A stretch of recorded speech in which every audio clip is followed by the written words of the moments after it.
time of year, no matter what you celebrate, is perfect for family time.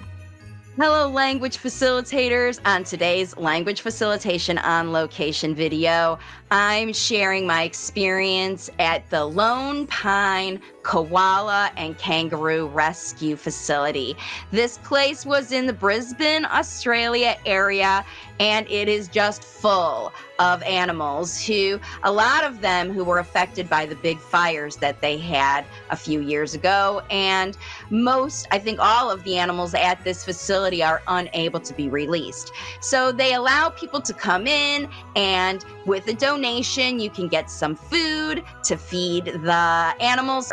And then the other thing that was all over were these local turkeys that were just natural. They're native. I don't know if they're invasive or whatever, but they were all over and just kind of everywhere, eating food in the cafeteria.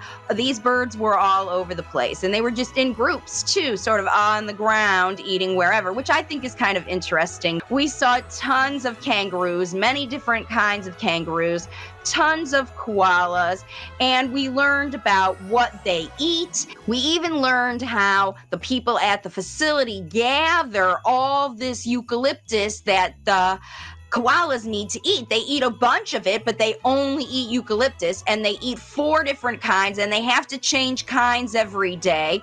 And I also learned how smart they are. They actually break the leaf and smell it to make sure it's the right kind. He was talking about how much they love these animals, to go out at 4 o'clock in the morning every day and collect all this eucalyptus to put up in the trees so the koalas can eat it. Because they don't have people who can hand feed the koalas, but the kangaroos, that was a whole different story. There were so many kangaroos. They were everywhere, and they were eating grass as well as these kangaroo pellets that we had to give them, and they ate right out of our hand.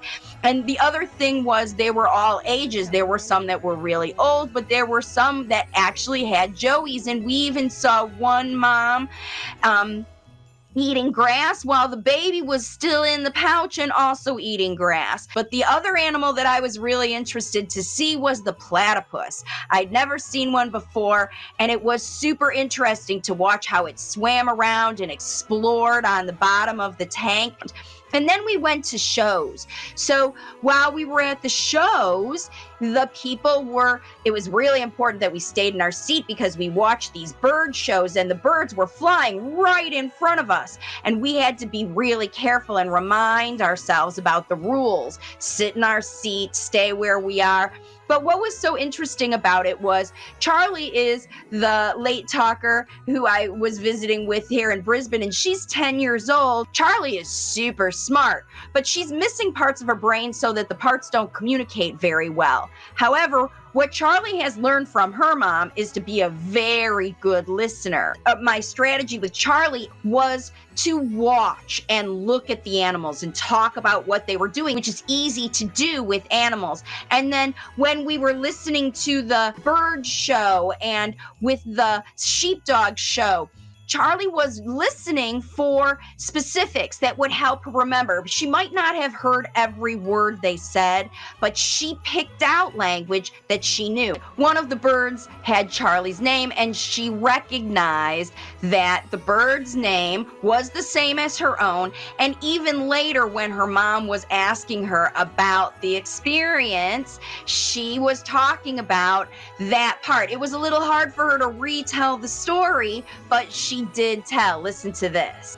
Was it fun? Yeah, it was fun. Yeah. Do you remember what animals you saw? Kangaroos and... What other animals did we see? The bird side called bees. That's it? Oh, good girl. Say bye. Bye. One of my favorite things that happened was I got a beautiful note from Charli and her sister thanking me for traveling all the way to Australia to visit them. So I just want to let you know that visiting places like the koala and kangaroo sanctuary, whatever you have near your home, maybe it's big cats, maybe it's horses, maybe it's whatever. These kinds of experiences Even when there are lessons and there are shows, there are signs, there are details about these animals, don't be afraid to dig in and talk about them, because these late talkers, just like Charli, are listening and learning from your explanations. You might have to say things a few times. You might have to really get into the zone to talk about safety and all of those things. And that's what's great about going to an experience where there are those risks involved. Don't not go to those things.